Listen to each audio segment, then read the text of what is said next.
안녕하세요. 한보람입니다. 꿈 같은 일이 일어났습니다. 믿기지 않고 믿고 싶지 않은 악몽 같은 일이 일어났습니다. 지금 우리가 해야 할 일은 하고 싶은 말을 모두 다 내뱉지 않는 것과 슬픔을 슬픔으로 또 안타까움을 안타까움으로 깊이 공감하면서 마음으로 함께하는 것 아닐까요? 자, 투자의 신 지금 시작하겠습니다.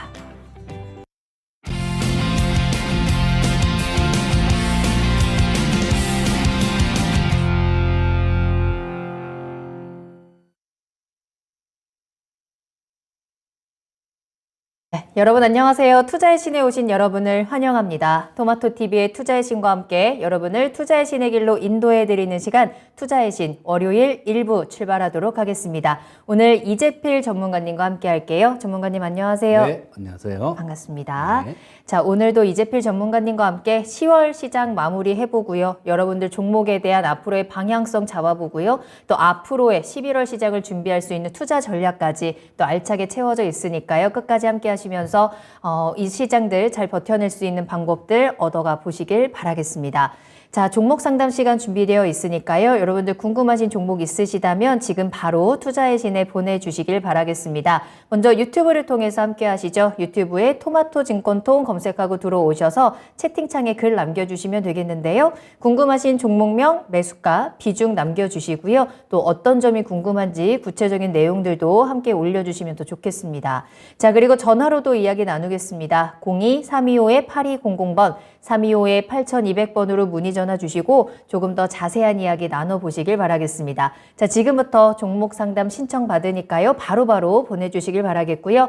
자, 10월의 마지막 날 월요일을 함께 해주시는 분들 또 인사하면서 오늘 투자의 신 시작해 보도록 하겠습니다. 자, 오늘 그래그래 님께서 1등으로 함께 해주고 계시고요. 젊은 날엔 젊음을 모르고님 반갑습니다. 상담글 쓰면 되는 건가요? 라고 하셨는데 네, 맞습니다. 지금 채팅창에 궁금하신 종목 있으시다면 종목명, 매수가, 비중 남겨주시고요. 종목뿐만 아니라 시장에 대한 궁금증도 얼마든지 환영입니다. 내가 요새 투자를 하면서 이게 좀 궁금했다라고 했던 부분들이 있다면 지금 바로 저희와 함께 이야기 나눠주시면 되고요. 대박벌자님과 10원이 생각님께서도 모두 잘 오셨습니다. 지금 TV로 함께 하시는 분들께서도 채팅창 들어오셔서 내가 궁금했던 부분들 말끔하게 그에 대한 해답 받아 가시고 또 다양하게 이야기도 인사도 함께 나눠주시길 바랄게요. 자, 그리고 오늘 본격적인 이야기를 시작하기 전에 한 가지 공지사항이 있습니다. 자, 이제 날씨가 점점 더 추워지고요. 연말이 다가오는데 또 마음도 좀 허하기도 하고 힘든 하루하루가 좀 시작이 되고 있죠. 이럴 때 또 여러분들의 마음을 조금이나마 힐링할 수 있는 선물이 준비되어 있습니다. 자, 다음 주 금요일 11월 11일에 여러분들을 쇼팽의 피아노 연주회로 초대를 하도록 하겠습니다. 토마토TV 개국 20주년 기념음악회가 준비되어 있고요. 쇼팽의 밤 여러분들을 초대합니다. 다음 주 금요일 11월 11일 금요일 저녁 7시 30분 예술의 전당 콘서트홀에서 진행되는 연주회이고요. 여러분들 중에 지금 이 투자의 신 1시간 동안 이 이벤트 진행을 해서 여러분들 중에 2분을 추첨해서 티켓을 드리도록 하겠습니다. 자, 티켓을 받아가실 수 있는 방법은 저희 퀴즈를 맞춰주시면 되겠는데요. 퀴즈 정답 채팅창에 남겨주시면 저희가 그 중에 2분을 추첨해서 한 사람당 2매씩 저희가 티켓을 보내드리도록 할게요. 자, 그러면 퀴즈부터 일단 공개를 해야 되겠죠. 자, 여러분들 꼭 맞춰주시길 바라겠습니다. 자, 티켓을 가져갈 수 있는 퀴즈부터 만나볼게요. 퀴즈는 토마토TV는 올해 개국 몇 주년을 맞이했을까요? 입니다. 토마토TV 개국 몇 주년 기념 음악회인지 그 정답 남겨주시길 바랄게요. 제가 아까 살짝 말씀을 드렸는데 그 정답을 지금 바로 유튜브 채팅창 들어오셔서 남겨주시면 되겠습니다. 토마토 증권통 검색하고 들어오셔서 채팅창에 남겨주시면 저희가 2분 추첨해 드릴 겁니다. 10번째 그리고 20번째로 정답을 맞춰주신 분들께 저희가 이 음악회 티켓 2장을 보내드릴 테니까요. 여러분들의 많은 참여 기다리고 있겠습니다.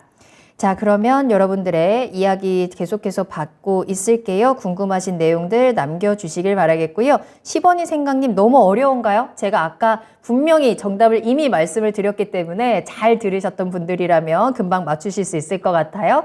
자, 정답 남겨주시길 바라겠습니다. 자, 그럼 먼저 오늘 시장에 대한 이야기도 함께 출발을 해보도록 할게요. 10월이 마무리가 됐습니다. 그래도 다행히 상승으로 마무리를 했고 10월 한 달을 전체로 살펴보더라도 잘 지나갔다. 10월 코스피 월봉이 그래도 빨간불을 켜내면서 지금 마무리를 했거든요. 오늘 장 어떻게 보셨어요? 그 전에 저도 잠깐 힌트 하나 드리면 좋아요. 네. 성인이 됐네요. 우리 성인이 되었다. TV가. 우리 토마토 TV가. 예. 굉장히 좋은 힌트인 것 같습니다. 성인이 됐어요, 지금. 100주년이라는 답들도 올라오고 있는데. 100주년은 100주년? 그거는 좀 성인치고는. 정답일까요? 예. 네. 자, 일단 시장 자체는 제가 지난주 월요일 날 좀 출연해서 그런 말씀을 좀 드렸을 거예요. 한 수요일 정도까지 이 주가가 급락만 하지 않는다라면 22평선 자체가 이렇게 돌아서 나온다라는 그런 말씀을 좀 드렸는데요. 자, 지금 일봉 캔들을 보시게 되면 여기서 62평선은 위에서 이렇게 파란 선이 찍어 누르고 있는데 22평선은 이렇게 돌아 나오는 모습이죠. 자, 주가가 이 밑에 있을 때는 그렇습니다. 기댈 언덕은 전저점이라든가 아니면 여기서처럼 전저점을 깨고 내려가면 그 다음에 기대할 수 있는 거는 이격도 정도, 그 정도를 보고 시장을 판단할 수 있는데요. 자, 이런 것들은 조금 안정성이 상당히 떨어지는 그런 모습이겠죠. 하지만 지금 같은 경우는 이제는 22평선 자체가 위쪽으로 이렇게 돌아 나왔기 때문에 어느 정도 안정감이 상당히 좀 높아진 그런 시장이다라고 보시면 될 거고요. 자, 지금 현재 상태 같은 경우는 수급 측면도 이게 장 끝나고 난 다음에 보는 수급하고요. 선물 시장의 경우 장중에 또 이렇게 좀 챙겨야 하는 그런 수급들이 있는데요. 자, 오늘 그런 모습이었습니다. 매수를 장중에 이 외국인들이 선물 시장에서 매수를 좀 많이 이렇게 들어왔었는데요. 장중에는 한 4천억 가까이도 매수가 들어왔습니다. 물론 종가에는 1,000억 안 되게 매수로 마감이 됐는데요. 그런데 이 장중에 들어왔던 수급들 이런 것들이 막 이렇게 매수가 들어오는 과정에서도 미결제 확정 자체가 늘지를 않았습니다. 이 얘기인 즉슨 3월 달부터 우리나라 시장을 강하게 이렇게 찍어 누르던 그 외국인들의 수급인데요. 그게 더 이상 이 사람들이 강하게 시장을 찍어 누르던 사람들이 어느 정도 이제는 조금 청산을 하고 있는 그런 모습이었으니까 상당히 좋은 모습이었고요. 아침에 또 그냥 매수로 일단 일정 부분 이렇게 들어왔다가 오후장 들어선 미결제 확정이 많이 줄었습니다. 단타치로 들어왔던 사람들 이 미결제 확정이 줄어든 부분은 단타치로 들어왔는데도 불구하고 미결제 확정이 늘지 않았고 그러고 이게 또 매도로 이렇게 순매수 규모가 많이 줄어드는 과정에서 미결제 확정이 줄었다라는 얘기는 단타치로 들어온 사람들 같은 경우는 자기들 어느 정도 소기의 목적을 달성을 하고 정리를 한 거고요. 또 그동안 시장을 강하게 압박했던 그 외국인들조차도 지금 슬슬 이렇게 청산을 하고 있는 그런 모습이다라고 보시면 될 것 같고요. 그래서 일단 수급적으로는 괜찮은 그런 시장이다라고 보시면 될 거고요. 기술적으로는 아까 말씀드렸듯이 이런 모습입니다. 지금 이제는 위에 보면 저항선이 62평선 정도가 지금 그 다음 저항선 정도로 조금 설정을 할 수 있을 것 같은데요. 그거는 이따가 미니 강의 시간에서도 그때는 주봉을 보고 좀 말씀을 드리겠지만요. 현재 61, 2평선이 한 2350포인트 정도 그 정도 근처에 위치하고 있습니다. 그런데 요게 좀 이렇게 찍어 누르고 있는 그런 형국이기 때문에 자, 여기서는 조금 한번 걸릴 수는 있을 것 같은데요. 그렇지만 이런 부분들이 그거를 좀 이 연준에서 얘기하는 그런 게 분위기가 조금 좋게 갈 경우에는 일단 이 부분도 어쩌면 돌파가 될 수도 있겠다라는 그런 생각이 좀 들고요. 자, 그리고 그 반대로 조금 시장이 분위기가 안 좋은 그런 모습이 나온다고 하더라도 자, 이 22평선 자체가 이렇게 위쪽으로 이렇게 돌아서 나오는 모습이니까요. 자, 이쪽에서는 조정을 받는다고 하더라도 지지를 기대할 수 있는 그런 모습입니다. 그러니까 시장의 안정성들 이런 것들은 상당히 높아진 그런 시장이니까요. 그전처럼 그렇게 불안해하지 마시고 조금 투자를 하시는데 좀 활기차게 그렇게 투자를 하셔도 될 것 같다라는 생각입니다. 네, 그 어느 때보다 좀 반가운 소식이 아닐까라는 생각도 들고요. 10월을 그래도 안정적으로 계속 2250선에서 저항이 있는 듯한 모습이었는데 오늘 좀 강하게 뚫어주면서 2300원 근처까지 지금 올라가 있는 상황이죠. 여러분들께서도 이 시장을 이제 내일부터 11월 시장이 시작이 됐는데 사실 시작부터 FOMC라는 또 굵직한 이슈와 함께 시작되는 시장입니다. 요 이슈가 지나간 다음에 반등에 대한 기대감이 있기는 하지만 요 반등이 잠깐의 반등인가 아니면 연말까지 계속 이어지는 조금은 안정감을 찾아가면서 상승에 대한 흐름을 계속해서 유지할 것인가에 대한 궁금증들도 있으실 것 같습니다. 그에 대해서는 또 잠시 후에 저희 방송 말미에 미니 강의를 통해서 또 꿀팁들 전해드릴 테니까요. 끝까지 미니 강의까지 함께 기다려주시면 좋을 것 같아요. 자, 여러분들 궁금하신 종목들도 올려주시길 바라겠습니다. 오늘 하루 잘 마무리하시고 내일부터 또 내 종목들을 11월 한 달 동안 어떻게 잘 끌고 가야 되는지 그에 대한 해결책 지금 이 시간에 받아가시길 바랄게요. 계속해서 유튜브 채팅창 열려 있으니까요. 유튜브에 들어오셔서 궁금하신 종목명, 매수가, 비중 같이 남겨주시길 바라겠습니다. 전화 주시면 조금 더 자세한 이야기 나눠볼게요. 02-325-8200번으로 지금 바로 문의 전화 주시면 되겠습니다. 자, 그리고 그 사이에 또 많은 분들 함께 해주고 계시는데요. 이 퀴즈에 대한 정답들도 지금 많이 올려주고 계시네요. 저희가 계속해서 추첨을 하도록 할 테니까 1시간 동안 진행이 되니까 지금 들어오신 분들께서도 나는 정답을 알고 있다 하시는 분들은 채팅창에 남겨주시길 바라겠습니다. 11월 11일 금요일 7시 30분에 진행이 되는 쇼팽의 밤 연주회에 여러분들을 초대합니다. 저희가 퀴즈 정답을 맞춰주신 두 분을 추첨해서 티켓을 보내드릴 테니까요. 지금 많은 여러분들의 많은 참여 기다리고 있을게요. 토마토TV는 이번에 올해 개국 몇 주년을 맞이했을까요? 몇 주년인지 함께 맞춰주시면 되겠습니다.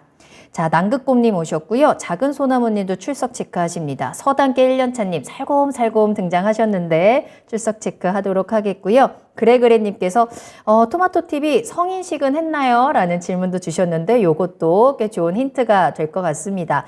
미소님도 잘 오셨고요. 1억 만들기님, 또 모비딩님, 유신태우님, 오렌지님께서는 나는 알지만 맞추지 않을 거야 라고 하셨는데 맞추고 이 상품 받아가시길 바라겠습니다. 가을밤에 꽤 좋은 추억을 만들 수 있을 것 같아요. 요 퀴즈에 대한 정답 지금 바로 유튜브 채팅창에 남겨주시면 저희가 이번 방송 끝날 때 1시간 후에 저희가 추첨 결과를 발표하도록 하겠습니다. 자, 그러면 첫 번째 종목 상담 바로 출발할게요. 이번에는 전화로 이야기 나눕니다. 시청자님 안녕하세요. 네, 안녕하세요. 네, 안녕하세요. 반갑습니다. 자, 어떤 종목 궁금하신가요?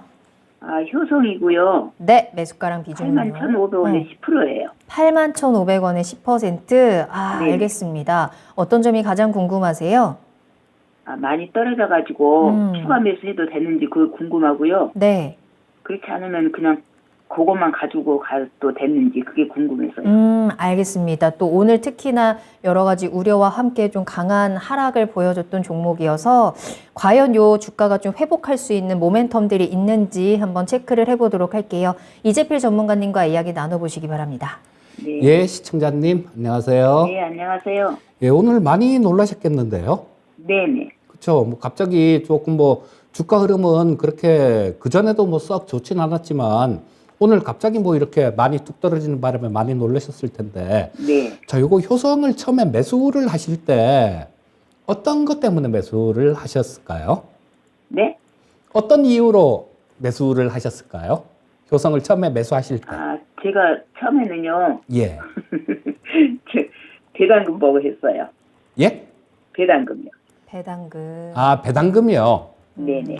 뭐 일단 지금 오늘 이렇게 많이 떨어진 이유는 그 상당히 좋은 방법으로 투자를 하신 겁니다. 근데 지금 오늘 이렇게 많이 떨어진 이유는 분기 적자가 발생됐다라는 그런 뉴스가 있었어요. 그러고 난 다음에 좀 많이 이렇게 뚝 떨어지는 모습인데 일단 뭐 작년 같은 경우는 배당을 굉장히 많이 했습니다. 시청자님 잘 알고 계신 대로 6,500원 정도를 배당을 했으니까요. 굉장히 많이 배당을 했고 그 전년도에도 마찬가지 5,000원 정도 배당을 했으니까 상당히 많이 배당을 한 거죠. 네. 자, 근데 뭐 지금 이때는 작년 같은 경우는 뭐 영업이익 기준으로 한 6,400억 정도 영업이익이 났고요. 그다음에 저때 2020년도 같은 경우는 1,300억 정도 그 정도밖에 영업이익이 안 났었거든요. 그런데 2020년 같은 경우도 배당은 5,000원을 배당을 했습니다. 자, 뭐 올해 이렇게 실적 부분들이 3분기에 많이 좀 이렇게 떨어졌지만 뭐 저때 1,370억 정도 영업이익 났을 때도 5,000원 정도 배당을 했으니까요. 아마 뭐 올해 같은 경우도 배당금이 그렇게 크게 많이 줄어들거나 그런 모습은 아닐 것 같습니다. 자, 그래서 연말 배당들 뭐 이런 거에 대한 모멘텀은 아직까지는 좀 그냥 살아있다라고 보시면 될 것 같고요.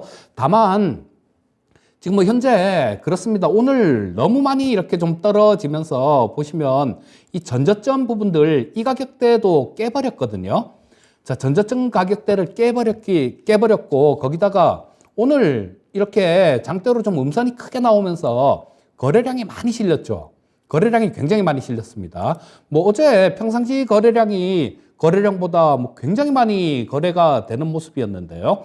자, 이렇게 거래량이 많이 실리면서 장중에 크게 밀렸다라는 거는 그만큼 팔고자 하는 그런 수요가 훨씬 더 많다라는 얘기입니다. 그리고 이 밑에 보시게 되면 기관들하고 외국인들이 동시에 이렇게 매도를 했죠. 자, 거래량이 굉장히 많이 늘어나면서 기관들 외국인들이 매도를 하면서 음선이 크게 발생돼서 크게 밀렸다라는 거는 자, 뭐 시장에 메이저라고 하는 사람들 같은 경우는 이 효성이라는 종목을 오늘 많이 팔았다라는 그래서 조금 좀 추가 매수 같은 경우는 조금 곤란한 그런 상태다라는 생각입니다. 자, 뭐 지금 아까 시청자님 말씀하셨듯이 배당에 대한 그런 메리트는 살아 있어요. 그러니까 일단 좀 더 좀 추가 하락도 가능성도 열어놓고 봐야 되기 때문에 그리고 요즘 시장이 좀 그래요. 보면 조금 뭐 금리도 많이 올라가고 좀 불안 요소들 이런 것들이 있다 보니까 실적이 안 좋다. 내지는 뭐 어떤 부채 비율이 많이 올라갔다. 이런 내용들이 있으면 좀 상당히 어려워지거든요. 오늘 아시아나항공 같은 경우도 부채 비율 갑자기 확 늘어나면서 뭐 자본 잠식 뭐 이런 얘기 나오면서 급락을 했는데 자, 뭐 효성 같은 경우는 뭐 그런 경우에 해당되지는 않겠지만요. 일단은 이게 그냥 바로 치고 올라가기에는 상당히 좀 무리가 있는 그런 모습인 것 같아요. 그래서 뭐 어느 정도 추가 하락 가능성도 좀 열어놔야 되니까 시청자님 지금 현재 상태에서 추가 매수를 하는 건 반대입니다. 그리고 일단 추가 매수를 하시려면 떨어지는 칼날은 손으로 잡지 마라라는 증시 격언이 있죠. 자, 떨어지는 칼날은 언제 잡아야 되냐 하면요.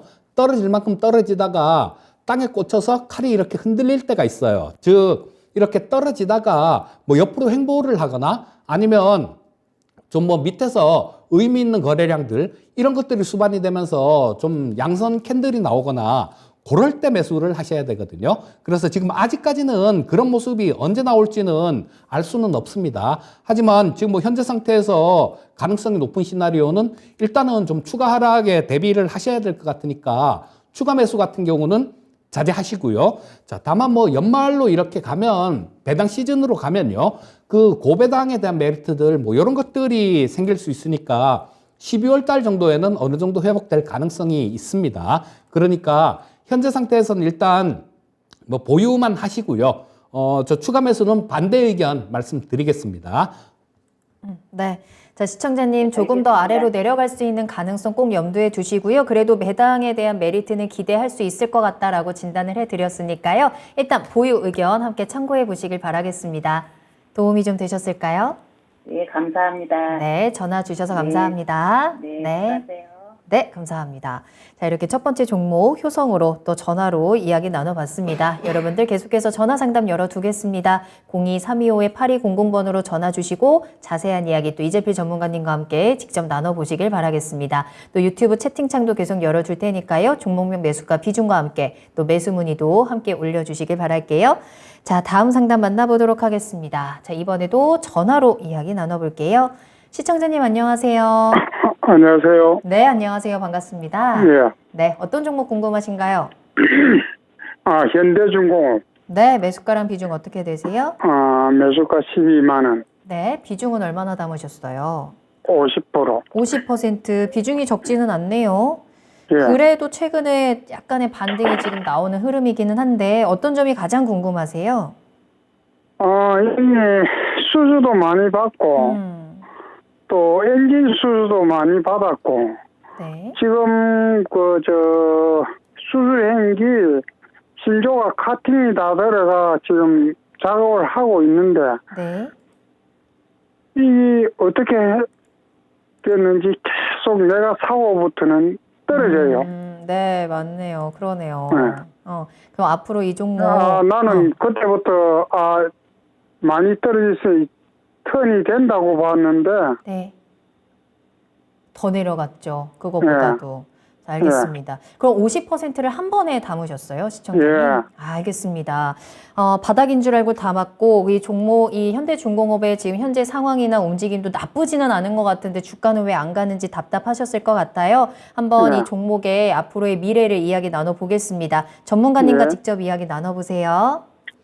예, 네, 시청자님 안녕하세요. 예, 네, 반갑습니다.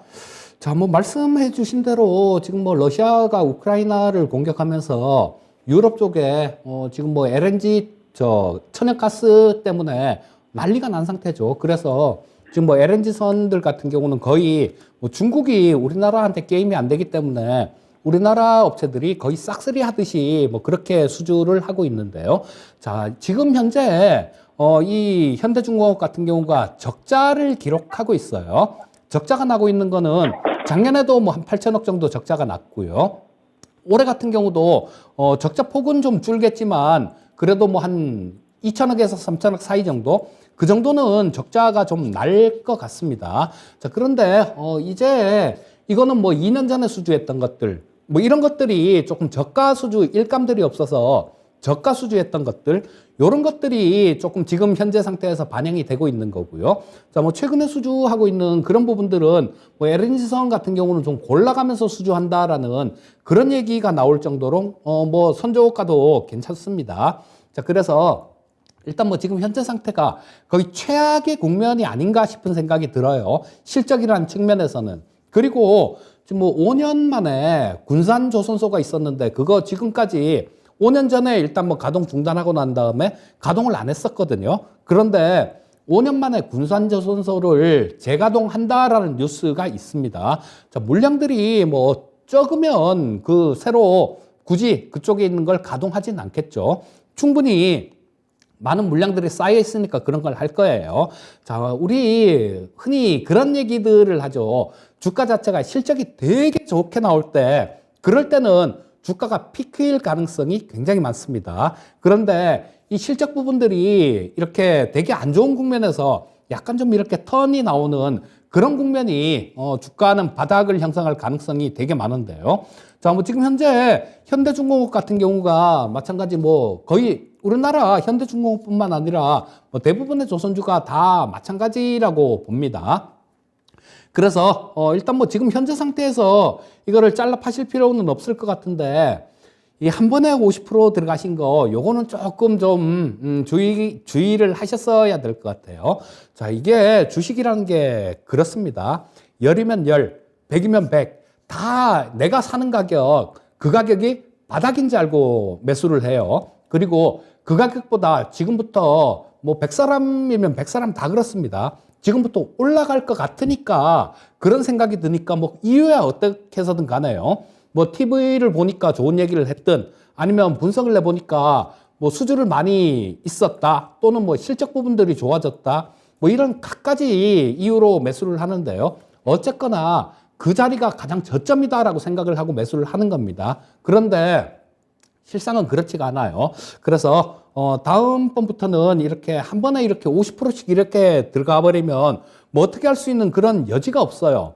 만약에 뭐 한 10% 정도 그 정도 비중이셨다라면 제가 뭐 어느 정도 지지선 근처 정도 좀 잡아갖고 요 정도 오면 추가 매수를 하십시오라는 그렇게 얘기 드릴 수 있는 그런 그런 게 있는데요. 현재 상태라면 어떤 뚜렷한 대책은 없습니다. 자, 일단 보유를 하셔야 돼요. 아까 말씀드렸던 뭐 그런 이유로 뭐 주가 자체는 조금 뭐 올해가 지나고 내년 정도가 되면 지금 현재보다 주가가 상당히 좋을 가능성이 되게 높습니다. 그래서 일단 뭐 지금 잘라 파실 필요는 없으실 것 같고요. 현재 상태에서 조금 보유 의견 말씀드리겠고요. 한 12만 원 근처 정도 우리 시청자님이 매수하신 가격 근처 정도요. 그 정도까지 올라오면 그때 한번 다시 전화나 아니면 종목 상담을 이렇게 요청을 해주시면 그때 다시 한번 봐드리도록 하겠습니다. 현재 상태에서 보유 의견 말씀드릴게요. 네.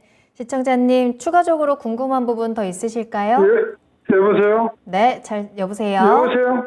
네, 잘 들리시나요? 예, 네네. 예, 예.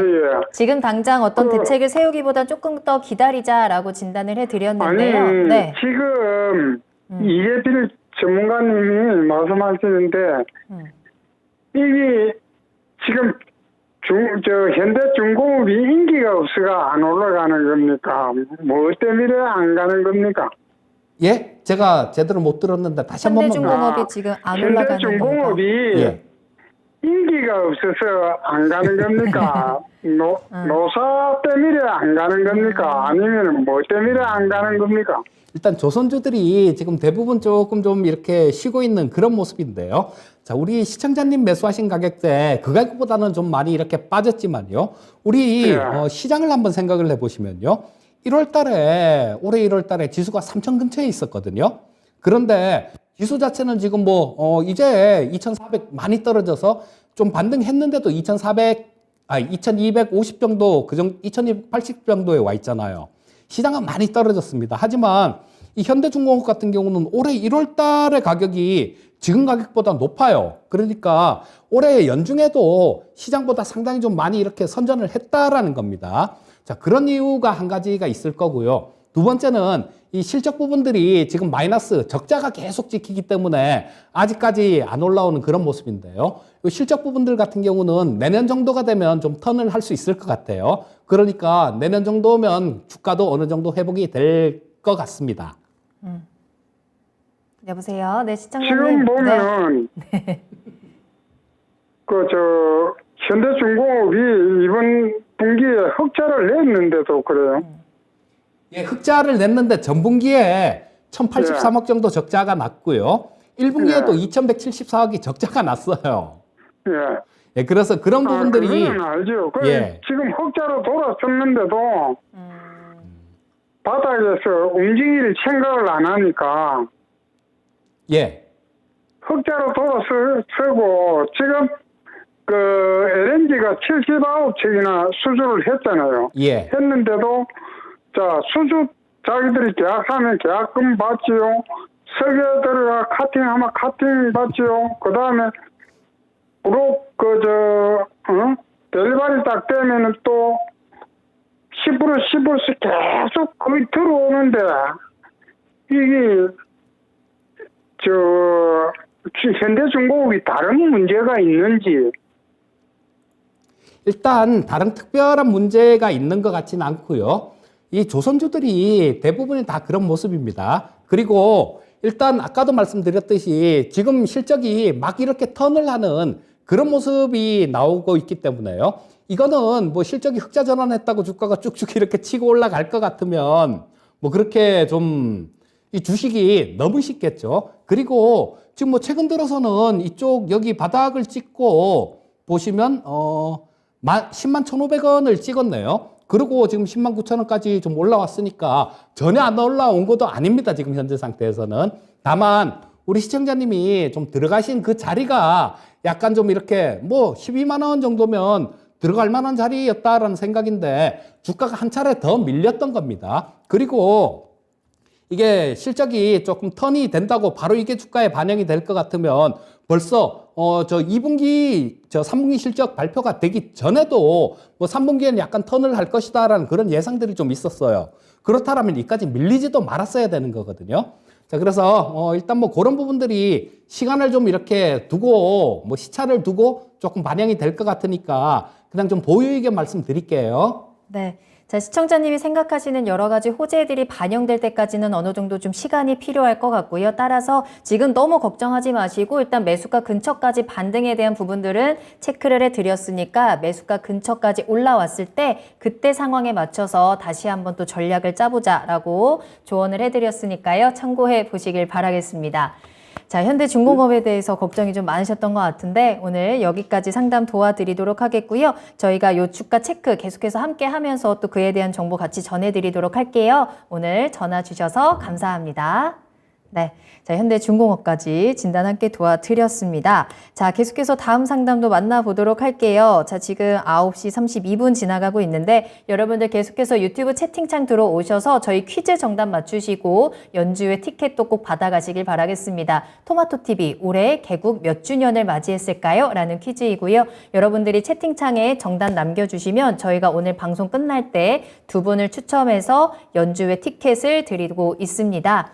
쇼팽의 밤이라는 연주회이고요. 다음 주 금요일 저녁 7시 30분 예술의 전당 콘서트홀에서 진행되는 연주회 여러분 초대합니다. 이 가을밤 좋은 추억 만들 수 있는 기회 지금 이 시간 유튜브에 함께 하시면서 그 티켓 꼭 받아가셨으면 좋겠고요. 티켓에 대한 정답과 함께 여러분들 종목도 올려주셔야 합니다. 지금 이 시간 이재필 전문가님과 함께 종목 진단 이어가고 있습니다. 궁금하신 종목명, 매수가, 비중도 꼭 남겨주시고 02-325-8200번으로 문의 전화도 함께 보내주시길 바라겠습니다. 자, 그럼 다음 상담 만나보도록 할게요. 경농 살펴보겠습니다. 담빛고야님께서 올려주신 종목이고요. 매수하신 가격은 13,000원이고 비중은 5% 담으셨는데 괜히 들어간 것 같아요. 냉철한 판단 부탁드려요. 라는 질문도 올려주셨네요. 어떻게 하면 좋을까요? 자, 경농이 매수하신 가격이 13,000원 정도시면 올해 봄에 들어가셨거나 아니면 이따 6월 달에 들어가셨거나 둘 중 하나 정도 될 것 같네요. 제가 EJ를 할 때 그때 우크라이나 전쟁 처음 터지고 봄에 그때 이 경농 같은 종목들 좀 상당히 좀 많이 이렇게 말씀을 좀 드렸었는데요. 뭐 그러고 난 다음에 좀 어느 정도는 반등이 나왔었는데 아마 이때 봄에 매수를 하셨으면 저때 5월 달 정도에 뭐 한 15,000원대 정도 그 가격이 있었으니까 정리를 하셨을 것 같은데 자, 뭐 지금 13,000원대 들고 계시니까 아무래도 6월달 정도에 그때 매수를 하신 것 같습니다, 일단. 자, 근데, 지금 뭐 현재 상태에서는 매도를 하기는 좀 아깝습니다. 왜냐하면 뭐 실적 부분들 뭐 상당히 좀 많이 좋아지는 그런 모습이었죠. 그런 모습이고, 원래 이 농약, 비료, 이런 섹터들 같은 경우는 1분기, 2분기, 그러니까 뭐 초겨울, 1월달, 2월달 정도 요때 정도서부터 시작해갖고 주가 흐름이 좋은 경우가 많아요. 왜냐하면 실적이 대부분이 1분기, 2분기에 집중이 돼 있습니다. 원래 3분기, 4분기는 적자가 나는 그런 쪽이 농약, 비료 이런 쪽인데요. 자, 그래서 지금 주가 흐름이 상당히 좀 안 좋은 그런 모습입니다. 그리고 이 관련해갖고는 또 뉴스가 한 게 좀 나왔죠. 우크라이나가 러시아에서 그 흑해함대를 드론으로 좀 공격했다라는 그런 이유로 러시아가 또 뭐 이 수출하던 거, 곡물 수출하던 거 이런 부분들을 다시 봉쇄를 하겠다라는 그런 뉴스가 좀 있었습니다. 자, 요런 부분들 같은 경우는 이 러시아가 한번 이렇게 좀 틀어지면 아마 쉽게 이런 걸 또 번복하지는 않을 것 같아요. 자, 그렇기 때문에 뭐 단기적으로도 조금 모멘텀 자체는 보유를 하고 있다라고 보셔야 될 것 같고요. 자, 1월 달 그때 연초에 요거는 한번 살펴보시면 내년도 실적을 대충은 알 수 있어요. 이 농협경제지주하고 계약을 1년치를 미리 계약을 합니다. 자, 그 부분이 어떻게 계약이 되는지 이런 부분들을 조금 보고 판단을 하셔야 될 것 같은데 자, 지금 현재 상태에서는 주가가 좀 너무 많이 빠진 것 같아요. 그래서 현재 상태에서는 여기서 잘라 파는 건 아닐 것 같고요. 일단 반등은 조금 기다려 보시는 게 좋을 것 같고 냉정하게 기술적인 부분들을 본다라면 1,300원 정도? 이 정도가 일단 저항선 역할 10,000원대 약간 넘는 구간이요.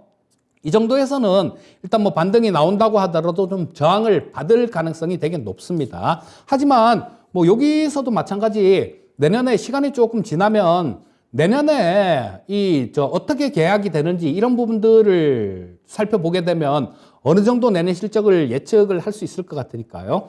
현재 상태에서는 너무 많이 빠졌습니다. 일단 여기서 잘라 팔 그럴 건 아닌 것 같아요.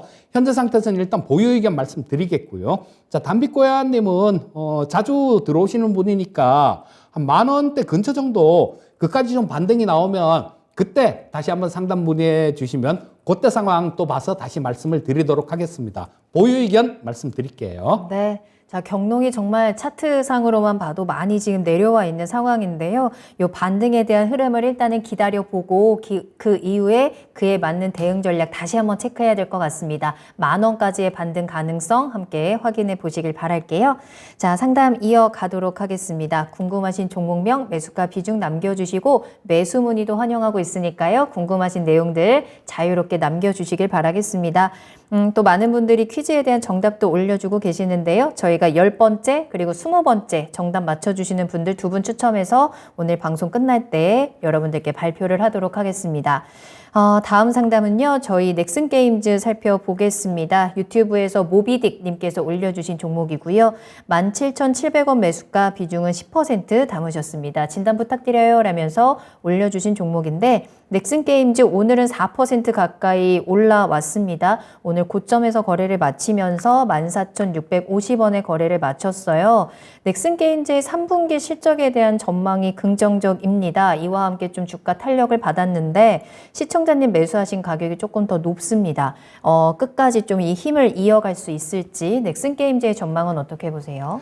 자, 일단 뭐 대부분의 종목들이 마찬가지다라고 봅니다. 지금 현재 상태는 어느 정도 다들 많이 빠진 상태에서 좀 어느 정도 이렇게 반등이 나오고 있는 반등 국면이다라고 보셔야 돼요. 그리고 이 넥슨 게임즈 같은 경우도 마찬가지 모습이 나오고 있어요. 자, 제가 서두에 조금 장초반이란다. 이 방송 초반에 말씀드리기를 22평선 자체가 지수가 이렇게 돌아 나오는 그런 국면이라서 좀 안정감을 가질 수 있습니다라는 말씀을 드렸는데요.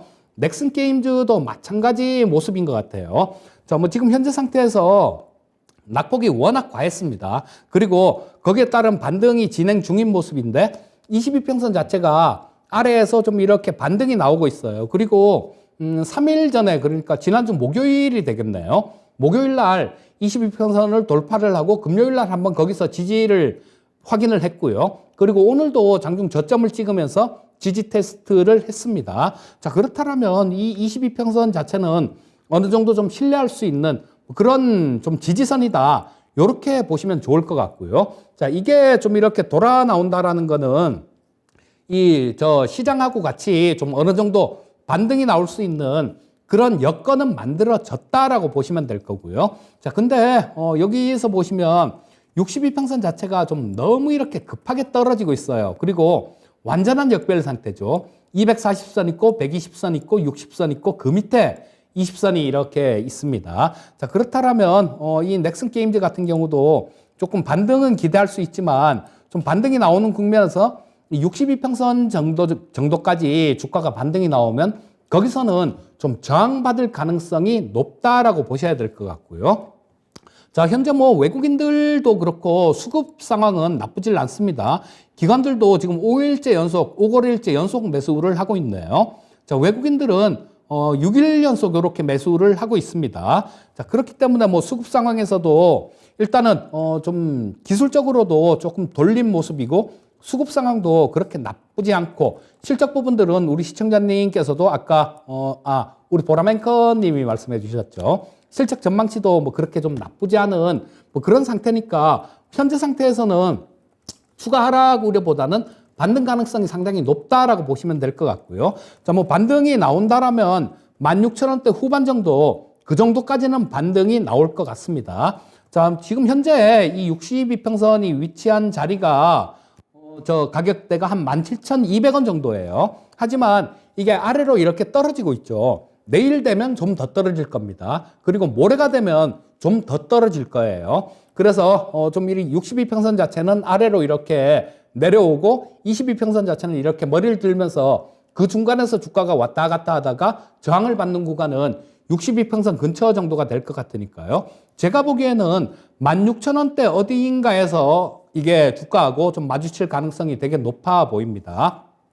자, 현재 상태에서는 일단 보유 의견 말씀드리겠고요.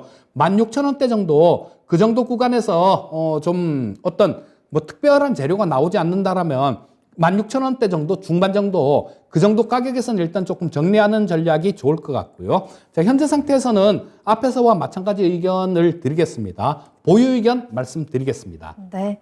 넥슨게임즈 최근의 흐름은 나쁘지 않아요. 외국인과 기관의 매수세도 들어오는 등 수급도 긍정적인 부분이고 3분기 실적도 좋은 평가 나오고 있습니다. 지금보다 조금 더 반등 가능성에 대한 무게가 실리고 있고요. 반등 목표가는 16,000원 중반선까지 제시를 해드렸습니다. 맞춰서 한번 대응 전략 현명하게 짜보시길 바라겠습니다. 자, 이렇게 이재필 전문가님과 함께 종목 상담은 1부는 아쉽지만 여기서 마무리를 하도록 하겠고요. 자, 지금부터는 또 앞으로의 시장을 보낼 수 있는, 특히나 이제 내일 모레 FOMC라는 중요한 이벤트를 앞두고 있는 상황에서 어떻게 받아들여야 하고 어떻게 대비를 해야 하는지 미니 강의 한번 만나보도록 하겠습니다. 이재필 전문가님의 미니 강의 바로 출발할게요. 예.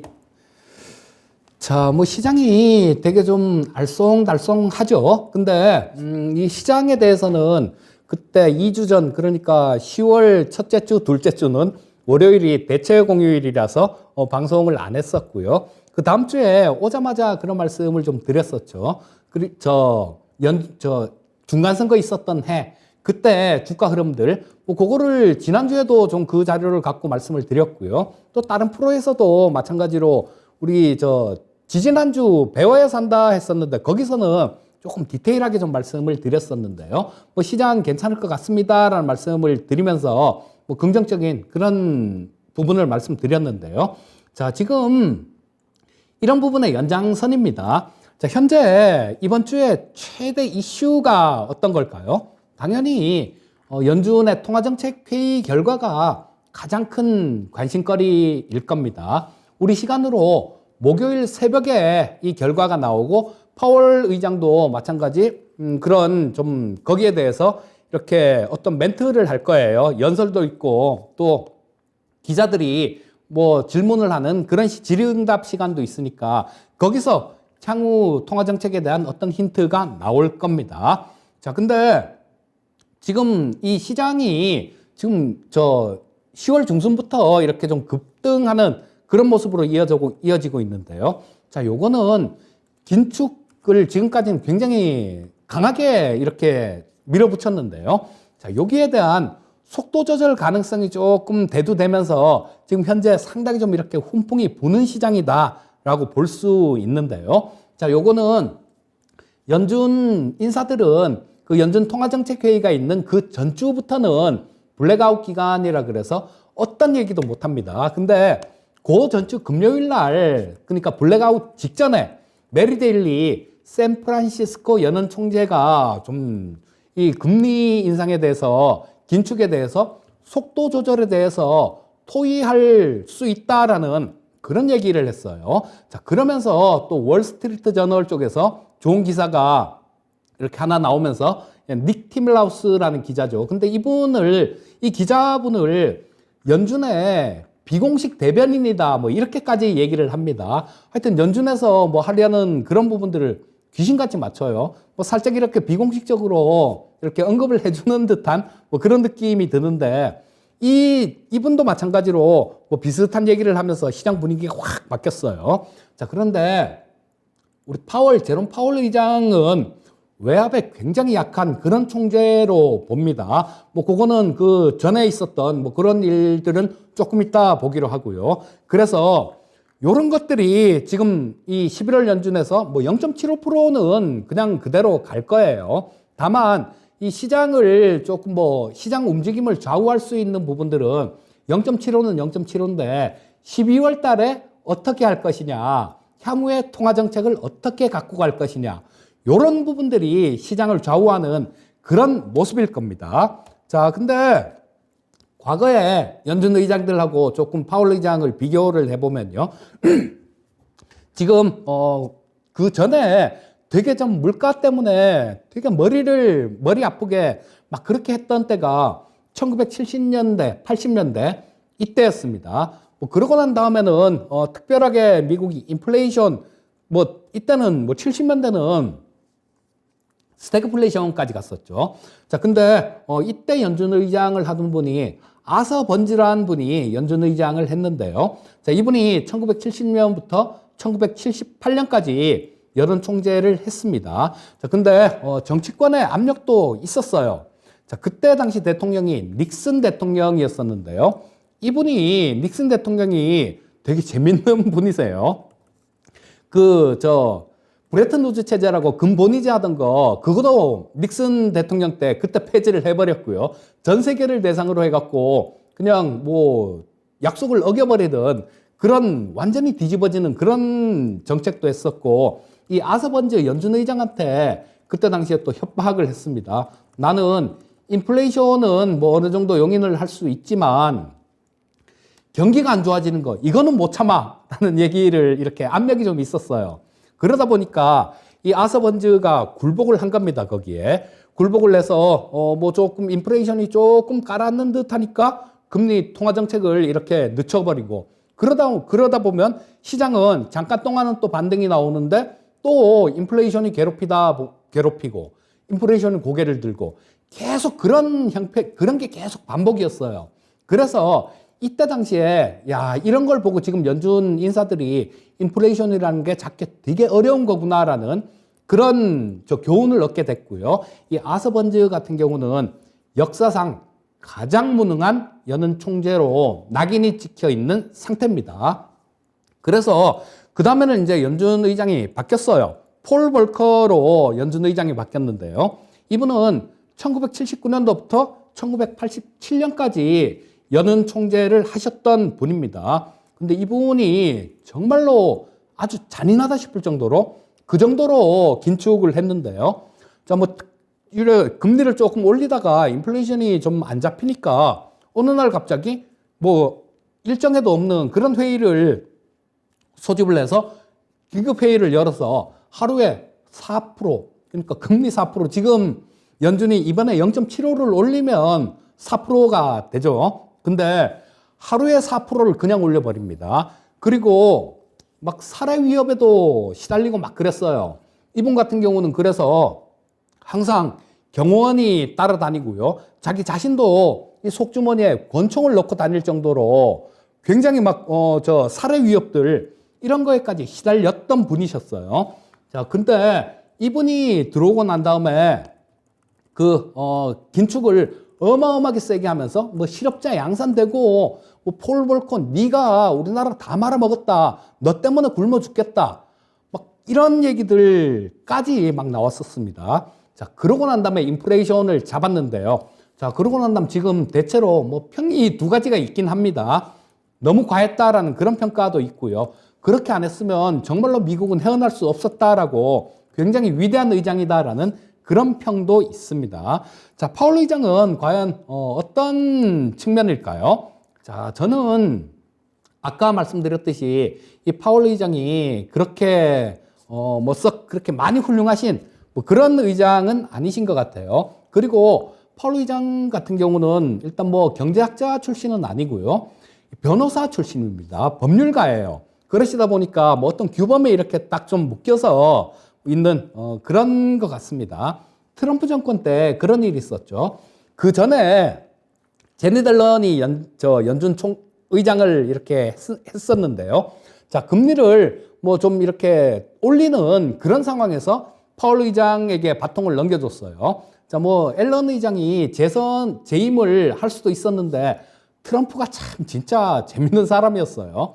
뭐 그냥 바꿔버렸죠. 그냥 바꿨는데 뭐 키가 너무 작다는 둥 뭐 이런 소리를까지 했었어요. 앨런 의장이. 그리고 키가 큰 사람이 뭐 이런 거 잘한다라고 막 그러면서 바꿨는데요. 자, 그 앨런 의장의 바통을 받아서 계속 긴축을 이렇게 조금씩 이렇게 계속 시행을 했습니다. 근데 이게 트럼프는 기분 나빴던 거예요. 트럼프는 뭐 돈 좀 이렇게 팍팍 풀어갖고 뭐 지금 금리 좀 없을 때 그럴 때 양적 완화도 하고 뭐 금리도 좀 더 낮춰갖고 국채도 많이 발행을 하고 그래야 주식 시장도 더 좋아져 갖고 재선을 할 수 있을 텐데, 자, 이 파월 의장이 처음에는 말을 안 들었습니다.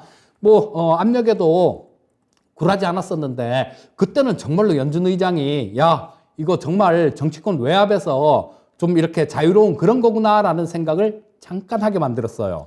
그런데 이 트럼프도 보통 사람은 아니죠. 길길이 날뛰었습니다. 그러면서 지금 뭐 현재 연준을 이렇게 설립을 할 때 이 연은 총재를 제 임기 중간에 자를 수 있는 그런 법 자체를 만들질 않았어요. 그래서 공식적으로 뭐 어떻게 해임을 할 수 있는 그런 방법은 없을 텐데 트럼프가 그런 얘기를 했습니다.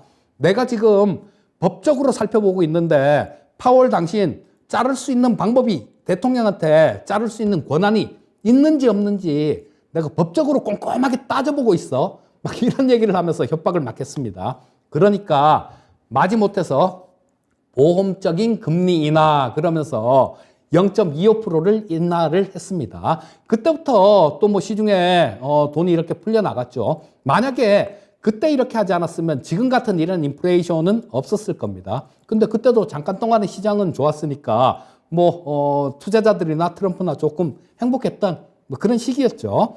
자, 근데 바이든 정권에서는 그냥 희류에 좀 편승한 그런 정책을 취했어요. 자, 처음에는 굉장히 비둘기였었죠. 작년에 5월 달까지만 하더라도 그랬었습니다. 내년까지는, 그러니까 2023년도까지는 우리는 금리 인상을 안 합니다라는 얘기를 하고요. 그때 물가가 5%대 막 이렇게 올라와도, 평균 인플레이션, 평균 물가 상승률, 이런 거를 적용한다라고 얘기했습니다. 한번 이렇게 올라오는 게 아니라 평균적으로 이게 봐서 2% 안에 들어와 2%대 있으면 긴축을 하지 않겠다라는 그런 얘기를 계속 했었어요. 그런데 지금 인플레 파이터로 바뀌었죠. 파이터로 바뀐 순간이 언제냐면요. 재임을 앞두고 이 시장을 비둘기적인 그런 얘기를 계속 했던 게 시장을 좀 이렇게 놀래키지 않고 싶었던 겁니다. 그런데 이 연임을 할 때 바이든한테 불려갔다 그래요. 그래서 내가 인플레이션은 반드시 잡겠다라는 그런 신신당부 약속을 하고 그 재임에 성공했다라는 뭐 그런 뒷얘기들도 좀 있는데요. 그렇다면 이 파월 의장 같은 경우는 정치권의 압력에 굴복을 하는 그런 의장이다라고 보셔야 됩니다. 지난주 목요일 날 제가 여기 투자이신에 출연을 해갖고 뭐 한번 일회성으로 출연을 해서 그 선거 관련해갖고 상원 금융위원회에서 파월 의장한테 보낸 그런 서한을 좀 말씀을 드렸었죠. 굉장히 강한 압력이 들어오고 있어요. 자, 그러면 파월의 선택은 어떤 거겠습니까?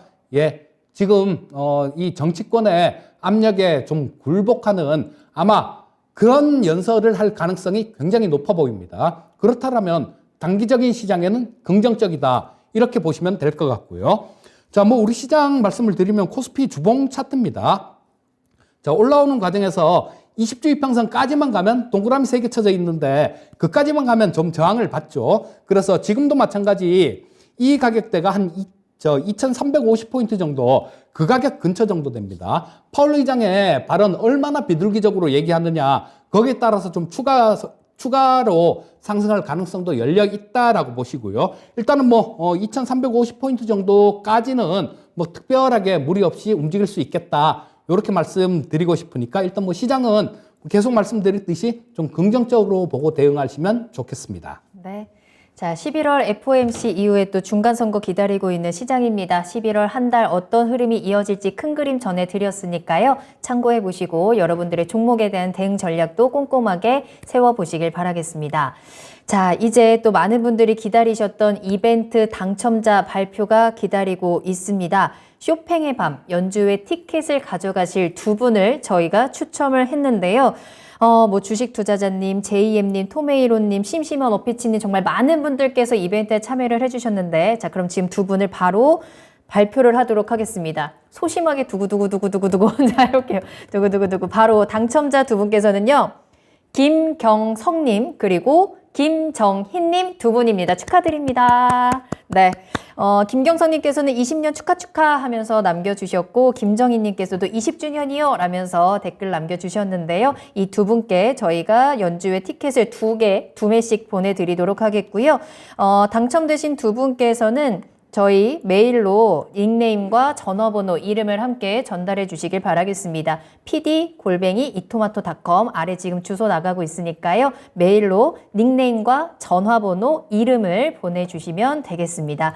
그 외에도 이벤트 참여해 주신 모든 분들께 감사드리고요. 또 앞으로 계속해서 또 소소하게 이런 이벤트 있을 때마다 여러분들의 많은 참여 부탁드리도록 하겠습니다. 자, 오늘도 한 시간이 굉장히 빨리 지나갔는데요. 오늘 전해드린 내용들 잘 참고하시면 좋을 것 같고요. 이재필 전문가님과는 여기서 인사드리겠습니다. 오늘 감사합니다. 예, 감사합니다. 네, 투자의 신 1부 여기서 마무리하도록 하겠습니다. 잠시 후에 2부로 돌아올게요. 조금 이따 만나요.